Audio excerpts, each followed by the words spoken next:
Hello, everybody. Welcome to this latest FWD webinar. We've got a packed program for you today. We're going to be hearing from our friends at DGA, who're going to be telling us a little bit about what's going on in the political landscape and some of the issues affecting the wholesale sector. And then we're going to have a panel discussion featuring Woods Foodservice, Swizzels, and Cerve, talking about all things online. So just wait for people to come in. Whilst we do that, I'll tell you a little bit about what we've got going on at FWD. Extremely busy April and May in terms of our events program. Hopefully you've all seen the activity that we've got lined up. We've got our speed mentoring women in wholesale event coming up at the end of next week, April 26th in London. So if you haven't booked onto that, please do so. Parliamentary reception on May the 7th and the Star Awards recognising the investment that wholesalers are making in training. That takes place on May the 7th. Introduction to food service at Birchall's in Burnley on May the 16th, followed by, so that's a session for new starters into industry, tell them about how the wholesale market works with a specific focus on food service. We've then got another food service event on the 20th of May, our category evening in London. We haven't actually sent out the invites for that yet, but that's a deep dive into all things food service and informal networking. All of that, of course, is leading up to our annual conference in June in Manchester on the 27th. So if you haven't booked in for that, please do so. We'll look forward to seeing you there. So we've got a lot going on. But today we're going to focus on a couple of particular things, starting with a presentation and a bit of an overview about what's been happening in the political world. So I'm going to invite my colleagues Jess, Shona and Harvey from DGA to join the call. If you can make yourselves known to us, please. Hello there. How are you all? All good? Good, thanks, James. How are you all? Excellent. Shona, welcome. And Harvey is there as well. And they are going to do a bit of a presentation about what's been happening in the political world, some of the issues that they're dealing with on our behalf, on your behalf, and some of the things that we think might happen in terms of when the election's going to be. So without further ado, I'm going to hand over to my colleagues. And if you have got any questions for them, please do put them in the chat. So over to you guys. Great, thanks so much, James, and good afternoon, everyone. So my name's Josh. I'm a director at DGA. Our colleagues Shona and Harvey will kind of introduce themselves in a second. So we've got a bit of a kind of packed agenda that we wanted to walk through with you. So I'm going to give a bit of an overview of the kind of political landscape, what's going on in Westminster at the moment. We've also got a general election this year, and we'll go through some of the kind of issues related to that. And then we're going to do a bit of a deep dive into some of the kind of public affairs priorities that we're supporting James and the FWD team on, and also give a bit of an overview to some of the kind of upcoming engagements that we've got going on in Westminster too. Excellent. So we'll kind of start with a kind of first slide on the political landscape piece. So this kind of slide, I think, it's just a bit of kind of illustration as to kind of where the land lies really politically, really. So just a bit of kind of context before we kind of go into what this kind of tells us is really. So I think consistently since the Partygate scandal broke in late 2021, Labour's been polling higher than the Conservatives, and their grip on the polls was really strengthened in the autumn of 2022. You probably all remember when Liz Truss, her kind of brief time as Prime Minister culminated in her kind of mini budget. And really since then, the Conservatives haven't really been able to kind of recover. And Rishi Sunak's been doing all he can to try and kind of recover ground on Labour. But, you know, whatever he seems to be doing isn't really working at the moment. And what we're really kind of seeing now is consistent polling in Labour's favour, particularly across many of their traditional heartlands. So in the Midlands and in the North, areas that they lost to the Conservatives in 2019, where a lot of people lent the Conservatives their vote, often, you know, for the first time ever, really. And Labour are also on course to win the most seats in Scotland, which would really kind of end the SNP supremacy north of the border, which is something they haven't really been able to do since 2010/2015. So what does this all mean? I guess in simple terms, Keir Starmer needs to actually kind of have a bigger swing in Labour's favour to get a majority than Tony Blair won back in 1997. And you look at Keir Starmer's personal ratings compared to Tony Blair's, he's nowhere near as popular as Tony Blair was back in 97. But the one thing that's really kind of in his favour is the unpopularity of the Conservatives, which you probably expect after 14 years in government. And the Tories themselves are doing a pretty good job to present themselves as a divided party, as I'm sure you've kind of seen in the news and everything's kind of going on externally. So we just want to kind of show this graph here, really, which is, I think, quite consistent with a lot of the polling that we're seeing. So this is taken from UK polling report at the end of March. And what we can quite clearly see here is that Labour are on course to win a kind of 94-seat majority, which would give Keir Starmer a really kind of comfortable majority to carry out his plans for government. And this, I think, is probably quite consistent with most of the polling that we're seeing. And I think, this is what we probably would kind of expect as we kind of head on into an election later on this year. So that's the kind of overview. I guess we're kind of moving on to the next slide, which is going to do more of a kind of deep dive into, I guess, the political landscape more widely. So I guess the kind of first block there, we're expecting an election this year. And as I kind of said in the previous slide, a Labour victory is quite likely. Labour are polling at around kind of 45, 44%. And the Tories are kind of lingering around the kind of 23% mark.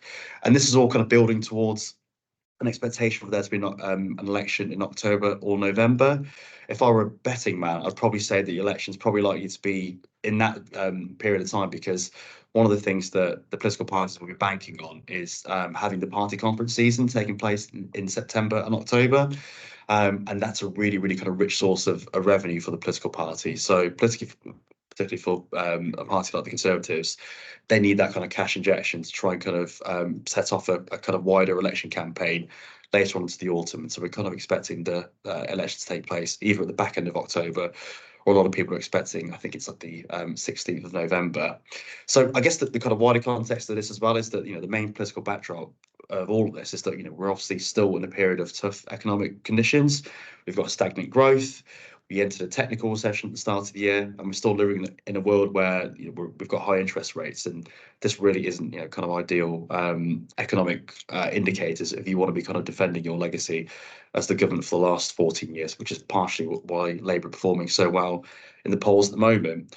So what have we been kind of doing in this space? So we've been kind of doing some kind of targeted general election engagement. So we've been working with kind of members to undertake some site visits.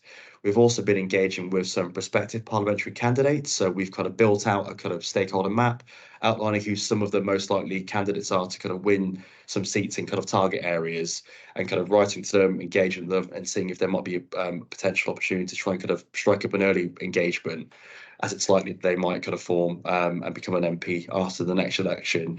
But we've also been kind of influencing both the current government and the Labour Party on some of their policy platforms, some of which Harvey and Shona are going to come to talk about in a moment.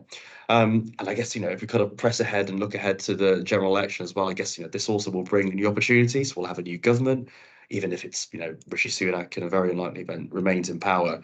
He's likely to kind of reshuffle his pack, but in all likely events, it'll probably be a Labour government. So that brings new opportunities with itself, fresh opportunities to help try and kind of set the policy agenda and build new supporters over the course of the next few months and into the next parliament, the next few years too. So that's a bit about the kind of political landscape, and just kind of moving on before I hand over to Shona and Harvey. You might be kind of familiar with this slide. So which one's going to flash at this slide, which is our kind of policy matrix, which I guess is the kind of, the kind of cornerstone of a lot of the work that we do at DGA to support FWD. And what this really kind of does is to kind of keep track of the key policies that are impacting the sector at the moment. Of course, we're not able to kind of keep track of and work on each single issue at one given moment. But what we kind of do is to kind of prioritise the most live issues, which we've kind of highlighted here in amber.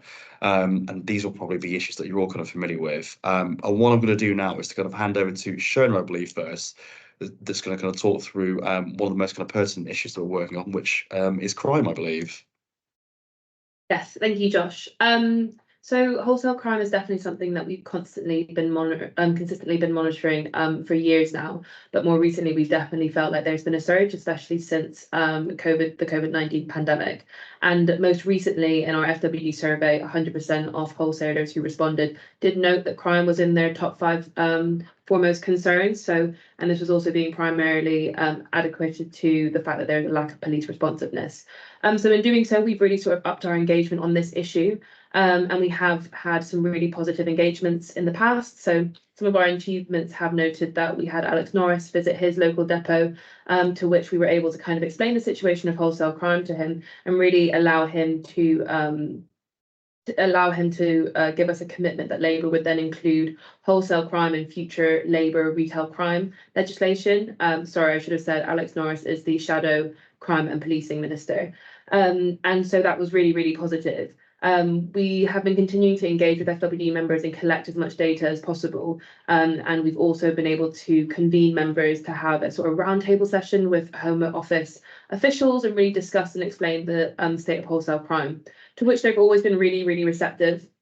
And we have been able to really sort of raise the issue's profile, so much so that in a recent conversation that we had with the Home Affairs Select Committee, they asked us to then give evidence as the Home Affairs Committee were opening up their inquiry into abuse and violence towards retail workers, which they previously closed in 2021. So since then, a lot of things have changed. There's the Crime and Justice Bill, which is currently going through Parliament, and we've seen Labour try to put down an amendment which was creating a standalone offence for violence against a retail worker. At the time, this was put down, but then we've seen most recently, yesterday, the government commit to introducing an offence of their own, which would see a bespoke offence for assaulting a retail worker that would be put through the Crime and Justice Bill. The specific details that they released there is that they would have offences in place, so much so that a perpetrator that was caught would be banned from revisiting a premise. And if one is to revisit a premise after being caught, that sees a custodial penalty of up to 5 years of imprisonment. So it's really trying to limit any sort of repeat offences happening. There's also sort of specific offences that will go on to see that the assessment and the monitoring of retail crime is more closely followed, so that we can really understand the scale of the problem in this country.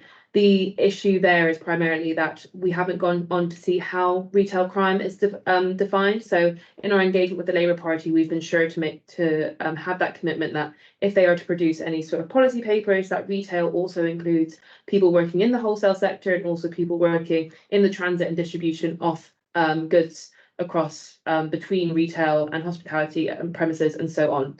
So our next sort of steps into sort of committing to this is that we will be giving evidence next week to the Home Affairs Committee, where we'll really try and push forward some specific asks about increasing police responsiveness and understanding that the issue is that there's not necessarily always violent crime occurring, but the crime is happening repeatedly, and we're seeing huge financial losses from robberies that are seeing high value thefts of up to £5,000, £10,000 and so on, and really trying to tackle the issue of organised criminal gangs across the country that are seeking theft of tobacco and alcohol and so on, but also kind of continue to engage on the fact that whatever comes in, if there are offences made for the retail sector, the wholesale sector, and anyone working again in transit distribution is also included in that, to make sure that we're not creating any sort of weak links in the network that would see criminals sort of displace the crime to other sectors across the food and drink supply chain. So a lot going on there, but we've really managed to raise the profile of this issue, and we've been really successful so far. So we've got high hopes that if we continue to push for this, we'll start to see some positive changes happening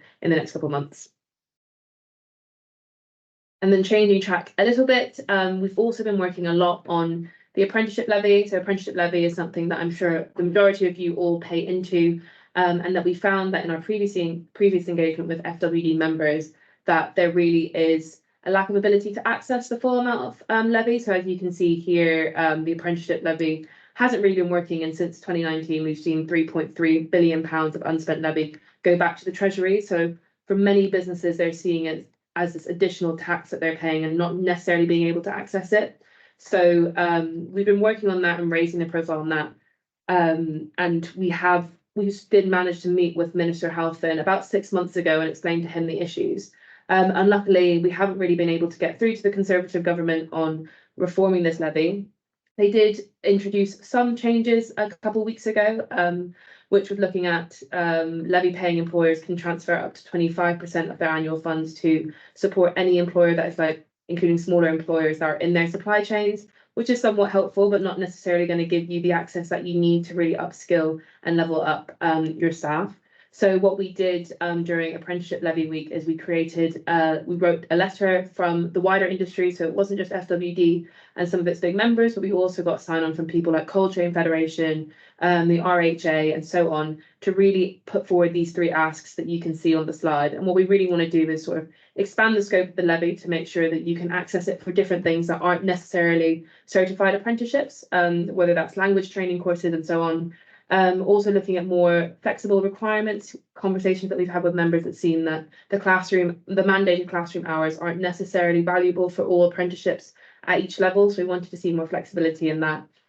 And lastly, we really wanted to see the levy be able to extend support beyond what is training and apprenticeships, be able to cover things like hardware, travel, meals. They're all really essential for apprenticeships, and we really think that that would really allow us to diversify and open up opportunities for far more people if we had access to that. So in terms of our next steps on this, we've had really positive engagements on it with Labour, and Labour are introducing their growth and skills levy, which will see about 50% of the levy contributions to be able to be spent on non-apprenticeships and other training courses. What we really want to do in terms of our next steps, what we're trying to set up now, is have a sort of roundtable session with the Shadow Minister for Apprenticeships, so we can really outline what a successful apprenticeship levy looks like for the food and drink supply chain, how we can better access it, and the benefits that that will bring to not just the food and drink sector, but the wider economy as a whole in terms of upskilling and reskilling staffers across the sectors. Perfect. Thanks, Jonah. So I'm going to come on to another big policy issue that we're working on at the moment. So this is the introduction of the Winter Framework and something quite specific called Not for EU labelling. So the Winter Framework, it was published as part of the power sharing deal that returned to Northern Ireland at the start of this year. So this was very much welcomed by industry. So it essentially removed some of the restrictions and the burdens on business for importing goods into the Northern Ireland and then so on into the EU and the Republic of Ireland. So it removed checks. It also scrapped any requirements from the old protocol, and it expanded the scope of the Northern Ireland Retail Movement Scheme, also known as NERMS, to ensure it covers more unprocessed rest of world products. So it's all the good things that it did. However, it did introduce something that did worry a lot of businesses in the sector, and this is EU and not for EU labelling. So this was some proposals that was going to be any single product that was being sold in the UK market, covering kind of food and drink, would have to have either an EU label or a not for EU label. So what this meant is that all businesses are going to have to kind of repackage all of their products, but they also need to know where their products are going to end up being sold. And for wholesalers, that isn't always necessarily the case. For instance, you could be a wholesaler operating in Northern Ireland, but 10 miles down the road, you might have the EU in the Republic of Ireland, and you might sell to them quite commonly. Therefore, that mandates that all your products would have to have an EU label. So there's also the worry as well that consumers might not understand the difference. When they walk into a store, they might have two products exactly the same, but one has an EU label on it and one says not for EU. So the worry there is that it's going to create a secondary market, believing that there are substandards for certain products. So this was a big issue. So what we did, working in partnership with FWD and also with other members, some of them may be on the call, is we convened a group of the large members. We found a common position, and then we responded to the government's consultation, outlining kind of why it's not going to work. This has been received by government. Government are now in the phase of kind of reviewing this consultation, and we expect a response in the not too distant future. But we're also kind of adopting another approach where we engage with ministers on this and also special advisors. So we have a connection with a special advisor in the Foreign Office who's in charge of Brexit, which we're mobilising at the moment. So we're kind of taking a two-pronged approach to hopefully get this proposal thrown out so they can do something different. So that's on the Windsor Framework. So next up, we have EPR and DRS, so the Extended Producer Responsibility. This is a large sustainability piece of regulation that's coming in, and it's due to be implemented in 2025 at the earliest. So it has been kicked down the road a little bit because with kind of proposals like this does add, well, it adds on costs for businesses. And as Josh said, at the moment, the government does not want to add on any costs for businesses as we go into an election because that's not favourable. They're not going to vote for a government that does that. So what is EPR? So EPR introduces responsibilities for UK businesses who put primary packaging on the market. So with businesses being charged higher fees for less recyclable materials, so any materials that you put on the market, they want those materials to be more recyclable, hence kind of the sustainability piece. So we've been engaging on this quite a lot because there was a piece of kind of regulation that came out, which essentially means that wholesalers were going to be charged twice for the disposal of their products. This was going to have a huge cost to wholesalers, so larger members. I think it was going to cost them upwards of £2 million per year. So this was something that we had to battle quite quickly. So working with FWD and other members, we put together kind of a large piece of evidence outlining why this wasn't going to work. And we also engaged with many ministers and shadow ministers on this issue, and we did get a big win at the start of the year where they came out with an exemption to the household packaging, which is kind of a real great thing for the industry. So it stopped those increased fees being applied to wholesalers incorrectly, which is great. So now we're kind of on the final runway towards the policy being introduced, and now we're just kind of ironing out any other creases that may hinder business. But ultimately, it was a win, and it just shows kind of the work that we're doing with FWD and the membership to kind of all one voice working together to kind of overcome any challenges. And the second kind of piece I'll touch on very quickly is DRS. So that's the deposit return scheme. I'm sure many of you are aware of it, and you probably have seen it abroad in Europe as well. So this has been kicked down the line even further due to kind of what they call interoperability. So Scotland was going to have one form or one version of DRS, and England and Wales were going to have a different form. Based on how devolution works in the UK, this wasn't going to work. So Westminster says no, this can't go ahead. So ultimately, they have scrapped DRS until 2027 until they can find a version of the deposit return scheme that works for everyone. So it's something to look out for. It is on the horizon, but it's not just coming just yet. And then finally, I'll just touch on some profile raising opportunities for you to get involved in the work that we do. So the first one is the Food and Drink Suppliers Policy Forum. So this is a new initiative, and it's open to supplier members. So it brings together both policy and public affairs leaders from various suppliers in the grocery, food service and licensed sector to address shared challenges affecting kind of the wholesale sector, and it also offers opportunity for alignment on particular issues as well. So as I said, we've had one meeting so far, so it's our kickoff meeting. So some of you may be on that call, but it is open to other members that are suppliers. So if you're hearing this and you want to get involved, do drop me a message. So in the first session, we just went over kind of the shared challenges that many policy professionals in this space are kind of overcoming at the moment. So some of those are the Windsor framework, as we've touched on, all the sustainability ones, so EPR, DRS, and then another one that we talked about as well was ultra processed foods. I know that's a really big issue affecting some particular members.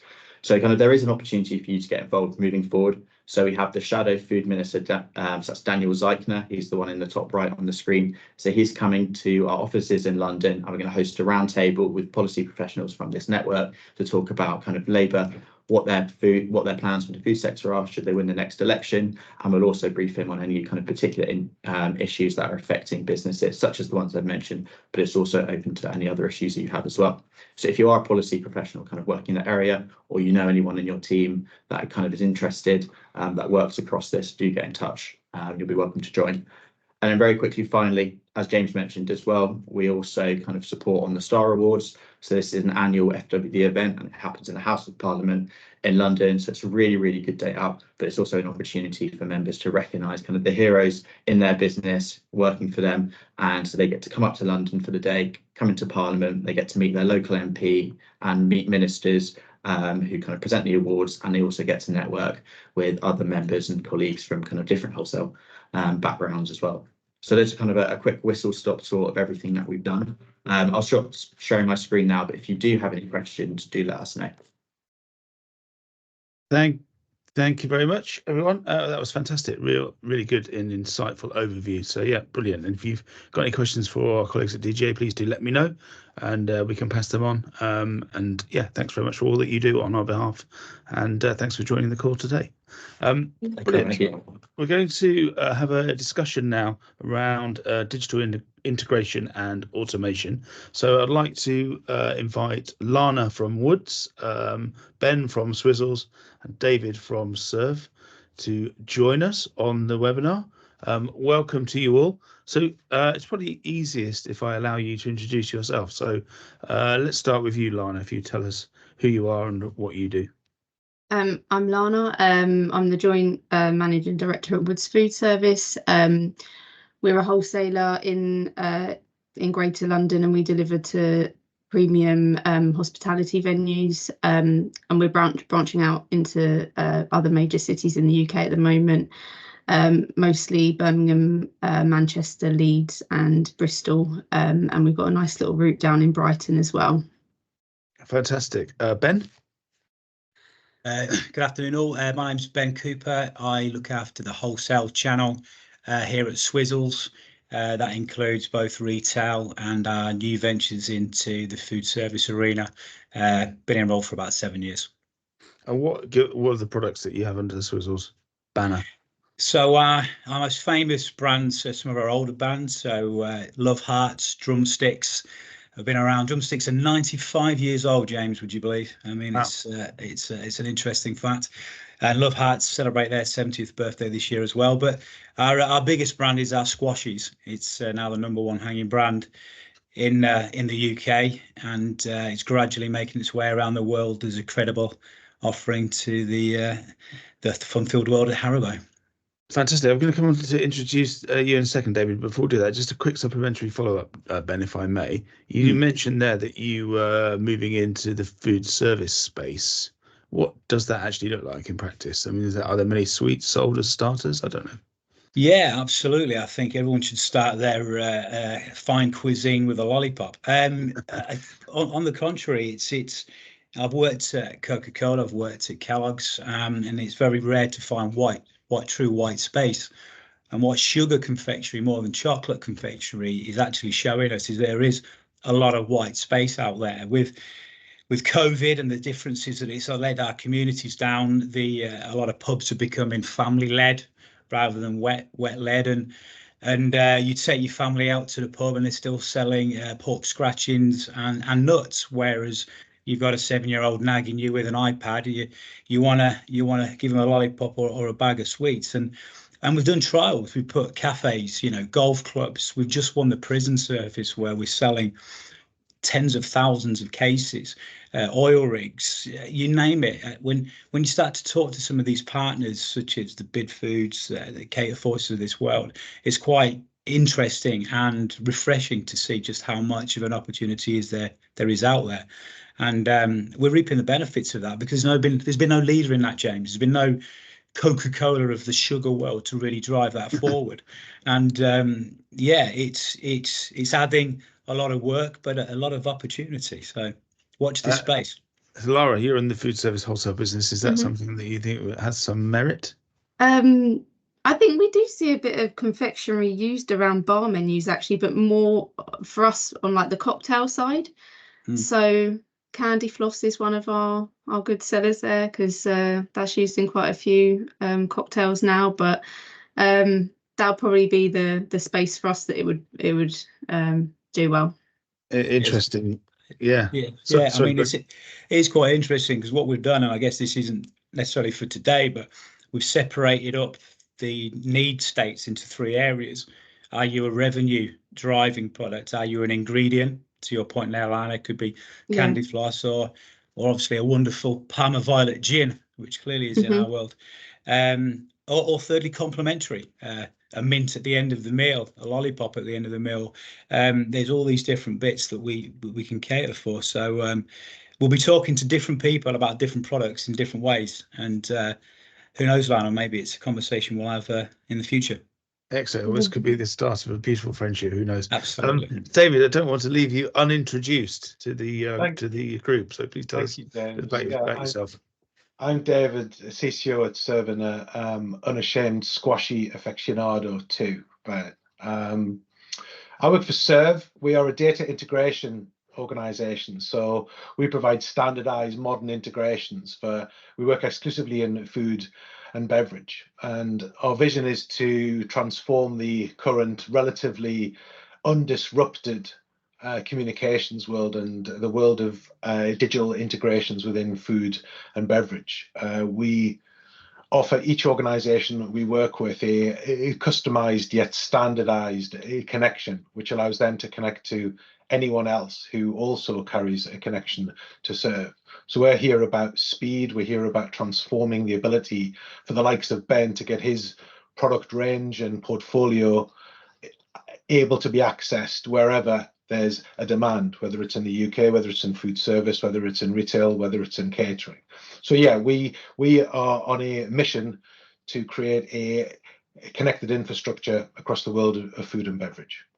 So what is digital integration? It's not easy to understand, not even easy to say. Yeah, it's probably harder to explain. No, it's relatively straightforward. It's the ability to transform manual processes using digital technology to implement a whole range of applications and use cases. And I think many people on the call will be aware and understand the principle of EDI, which has been the way that information has typically been shared within the industry over the past, 60 years or so. The actual EDI technologies not only older than the internet, but older than me. So we're using an API-based technology, which, without getting too technical on the call, unlocks the potential to share a far richer stream of data between any two parties. So instead of there being a manual process, for example, in the raising of a purchase order from one party to another, that process typically involves a number of manual processes, whether it's using a computer to raise the order, whether it's the manual rekeying of data from one system to another. So digital integration is the principle of establishing a direct and automated process for information to be exchanged across any buyer and any seller to unlock the efficiency that drives. So, Lana, how do you use digital integration in the Woods business? In quite a few different areas, actually. So we're partnered with Cerve, and we have got projects on the go for automating our sales order processing function. Our purchasing stock replenishment function, and also AP invoice matching is to come with that as well, which will be kind of half covered in what we do with stock replenishment. So Cerve are going to be taking, I think there's about 11 to 12 different order platforms that our customers currently place their orders on. They're going to take that information for us and transfer it straight into our ERP system without the need for manual input. And on average, we've got about 400 to 600 orders a day being manually input by our order takers at the moment. And then guys can obviously be used in more sort of value-added roles rather than in sort of a manual process. Then we've got it being used in our stock replenishment as well. So I think we've currently got about 50 to 60% of our suppliers integrated in that. At the moment, we're saving at least sort of 45 minutes a day on our purchasing, just cutting out some of the smaller processes that we're having to do. And it's given us good visibility on our supply chain as well. So saving us time in knowing ahead if there's going to be an issue with our order or when it's coming, if there's any queries on our invoices before they become a problem, we can sort of nip it in the bud. And then it will save us a lot of time in AP as well, where we should have some sort of automated system for invoice matching as well. And how does that help your customers? The majority of the benefit for our customers will probably be in there being less errors on their orders. When you've got people process probably about 120 to 130 orders a day each, and that's obviously thousands and thousands of products. There are going to be instances of them keying in the wrong data, so that should reduce, and also the availability that they have to see straight away if there's something that we can't offer them, and them having the ability to ask for something else instead. So that's going to be the main thing for them. The rest of the benefits are mainly going to be seen within our actual departments and the people that work in them. So you're essentially saving money at a time when the cost of doing business is escalating or has escalated. Yeah. It continues to be expensive. And we'll come on to the sort of margin impact in a minute. But Ben, from a supplier perspective, how does digital integration help you? Well, I like to use little phrases, and it boils down to CAT. CAT, clarity, accuracy, and time. And I think Lana has just literally ticked all three of those boxes in what she uses it for. And I think everybody on this call, no doubt will be in the same boat as me. I'm spending far too much time in the day-to-day, in the urgent, and not enough time in the important, the strategy, the real developing of where we're heading. And for me, anything that gets me from the urgent into the important adds sales, adds value, adds success. So yeah, think of it in those ways. The clarity, what's available, what is the promotion, what is the price, accuracy. If the promotion price doesn't match up, it gets flagged and the serve system will say something's error, we can fix it quickly. And the time bit, it's not all about necessarily saving money, James, but it's about that time. If that time's used in a really strong way, then we can use it to get out of the urgent and do more important things. And for me, as a supplier, as a head of a channel, that's where we will win. And I've really been impressed with how Cerve brings everything together, from ingredients to allergens to product size, ingredients, you name it, in a one-stop shop that is really easy to do. In the past, we've used other agencies and we've had days and days worth of trawling through info to try and get it fit for purpose. What's really impressed me with Cerve is it's been fairly simplistic, but very, very accurate. And you're only typing in what you necessarily need, not catering for every eventuality that could or might not occur. So yeah, CAT is the feline acronym of the day. Excellent. So do you think that those wholesalers who don't embrace digital integration, from your perspective, they would be disadvantaged because it wouldn't be as easy to work with them on that sort of clarity and accuracy and time basis? Absolutely. I mean, how many times has, again, everyone on the call said, oh, it's 9:30 at night, all the head offices have gone home and you needed to find the ingredient of a lollipop or whatever it may be. We don't live in a 9-to-5 society anymore. We live in a society where everybody wants to order 24/7. They want deliveries 24. Everything's got to be at the touch of a fingertip. I'm the most frustrated man in the world if I can't get an answer at 9:30 at night and everyone's gone home. So having systems that allow us to, when we have that small window, to click onto those important things to get the answers we need is critical. And if a wholesaler doesn't have that, then they're going to have to wait another 10 hours, 12 hours to the following day. Something else will come in that following day. They'll put it back to the to-do list, and you end up losing time. And what we've already said, if you lose time, you're in the urgent and not the important. So absolutely, James, a wholesaler that doesn't embrace it will be losing the most important commodity of all, which is time, accuracy, and clarity. And why do you think they're not embracing it? Sometimes it's the fear of the unknown. Sometimes, I work for Swizzels, we're a very old company. Why do we need change? Oh, we've always done it this way. If I had a penny for every time I heard we've always done it this way, I'd be a very rich man. But that's the problem. We need to embrace change. And I've written a quick note here. Swizzels are aligned to the importance of change. And I actually think in wholesale, we're seeing a lot of positive change, probably quicker than we are in the malts, which again is testament to the channel that we know and love, that we do embrace change.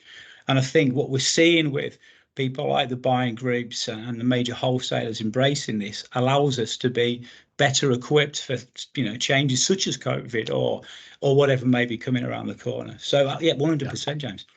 And David, what are the barriers for wholesalers to embrace this? Why are they not doing it? Is it because, they're all, I suppose, wholesalers are at different levels of digital maturity, and as Ben says, there might be a slight fear. What are the barriers in making them embrace it? The barriers have been around for, as Ben said, it's a fairly traditional sector, and ways of working have kind of been, manual processes have been built on top of manual processes over a period of years, and it's difficult to then come up for air and actually see how this infrastructure could be created. The other thing is the industry has got a high degree of relatively old back office systems and protocols, and a lot of these systems historically have been unintegratable. So there's been a barrier that wholesalers have had where they've been told that their technology is not actually up to the level which can be integrated and then unlock the value. And the big change, which is if you look at the different sectors, I've had the joy of working in fintech and working in electric vehicle charging. And the big strategic change has come when API technology has been implemented wholesale, pardon the pun, across the entire sector.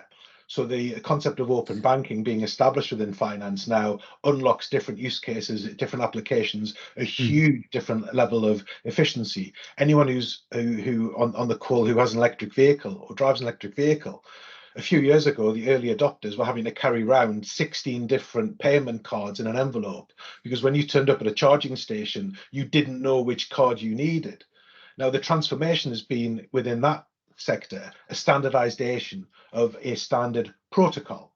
So the idea now is that you can rock up and you don't have to worry about the way in which you're going to interact with that. Yeah. And I see a lot of similarities within our sector, and that the barriers that have been established in terms of technology that's been perceived being unintegratable, and the fact that technology integrations have typically been one-to-one using a standard an unstandard protocol. So if I want to connect with 10 different organizations, I need 10 different integrations. Yeah. That's being removed.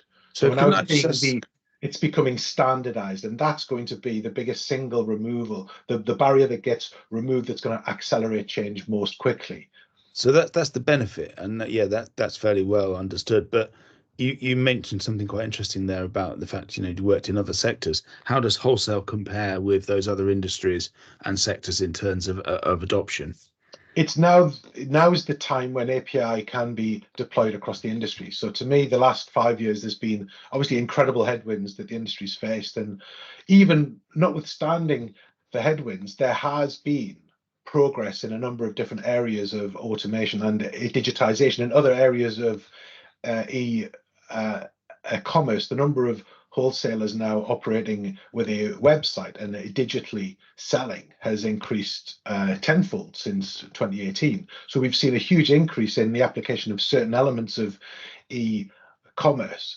I think the time now is right for the next level, which is this ability to allow any two organizations to integrate using the same protocol. That's going to be the game changer that kind of accelerates the change. So I think the time is right now for the industry to embrace. Yeah. But we're behind the curve in terms of where some other industries might be. But that's obviously an opportunity then, I suppose. Yeah, if you plotted it on your classic XY axis, it would be in the bottom left-hand corner relative to other sectors. Sure. Now, there are individual businesses within our sector that are having some fantastic applications of technology, and we're starting to see applications of certain AI-based opportunities. We're starting to see some development of digital integrations. So there are some examples where organizations are stretching ahead, but overall as an industry, we have a bit of catching up to do, which makes the opportunity even greater. So the question I suppose I was going to ask, which I'll pose now as good a time as any, is what do you sort of estimate the impact on margin could be on gross profit for having a good integrated system? I think the best way to think about quantifying the opportunity is to do a calculation which has been done in the US more than it has been done over here, which is to try and work out what is the cost of actually processing orders. This is a hard cost which is lost in the P&L because there isn't a line on your P&L that says cost of processing orders. It's just absorbed into people, it's absorbed into platforms and systems. If you do Google it and you find the studies in the US, you'll see the cost of order processing being anything up to £100 per order, which would be unsustainable in our sector. But it's a significant amount of money.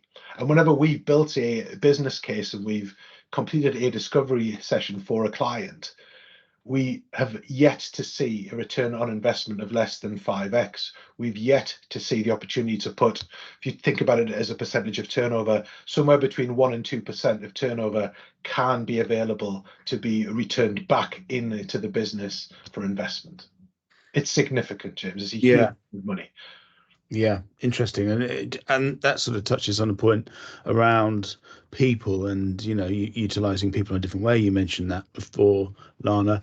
Well, have you had any resistance from any colleagues at Woods in terms of integrating processes, or have they embraced it?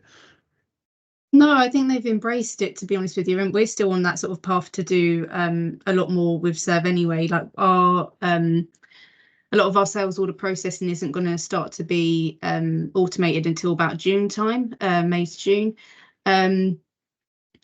But I suppose it's sort of they then have the opportunity to work in a more sort of favourable role. A lot of our order takers work throughout the night. They sort of start from staggered shifts from midday throughout to midnight. So Yeah.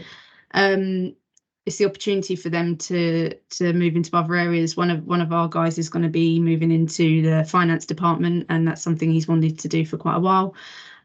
So we're going to be utilising everyone in more sort of value added roles, hopefully, more commercial roles that are more beneficial to everyone.